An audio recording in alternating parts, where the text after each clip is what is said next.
табыс табам деген жағынан.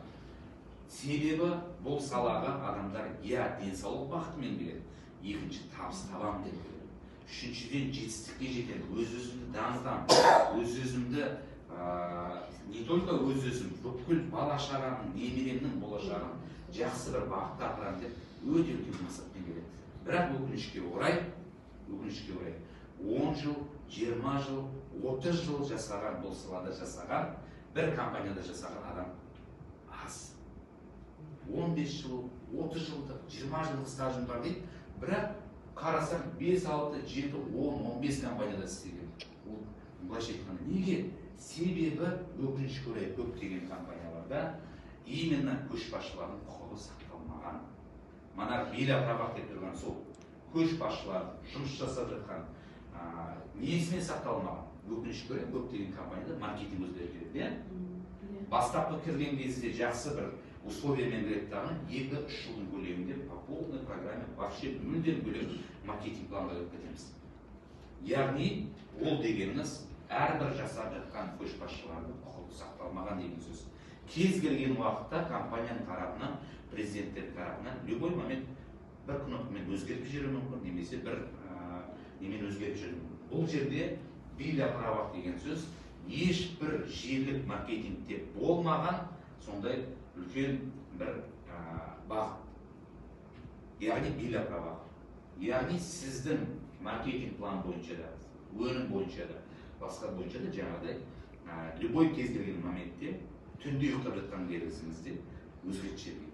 То есть кешіріңіздер, выращивание қосып қойдық, кешіріңіздер, активность қосып қойдық, кешіріңіздер, мынаны қосып қойдық, мынаны қосып қойдық деген мүлдем күмәннен арыласыздар. Яғни 100% осы жағынан кереметтер. Келесі ол әрине өнімге тоқталайық. Өнім негізінен бір жыл 7 ай, почти 2 жыл бұрын бір ғана продуктымен басталған. Мынау өніммен. Көрдіңіздер ғой? Yonwave деген бір ғана продуктымен басталған. Қазіргі таңда 39-40-қа жуық өнім бар. Яғни компания бір орында тұрмайды, бір жақсы жер. Себебі 1 жылдық, 2 жылдық, 3 жылдық компанияларда бір продукцияның рынокқа кіру үшін 1 жыл, 2 жылдық кетеді. То есть тек қана ассортимент 5-6 болаттарынан өзгертілмейді. Бұл жерде әрбір 2 айда, 3 айда бір өнім, 2 өнім, 3 өнім деп кіріп жатыр. Ол дегеніңіз сіздің қару-жарағыңыз сақадай сай деген сөз ғой. Себебі денсаулыққа кенелу үшін бір ғана продуктымен кенелу ол аз. Яғни сізге D3 керек, яғни сізге анау керек, мынау керек деген сияқты бүкіл қару-жарағыңыз толық болатын болса, сіздің сапаңыз, денсаулық сапаңыз мықты болады. Сол үшін мінекей Yonwave, одан кейін Noni, одан кейін жаңағыдай Blackwave дегендер, одан кейін жаңағы фильтр, басқасы бар, барлығы шығып жатыр. Енді қараңыз, осының ішінде Yonwave'ге енді шетінен айтайық, ең бастапқы шетінен, ол Blackwave деген продукция.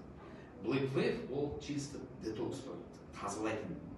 Себебі тазаланбаған ағзаға қаншалықты өнім берсеңіз де ол сіңбейді екен. Представляете?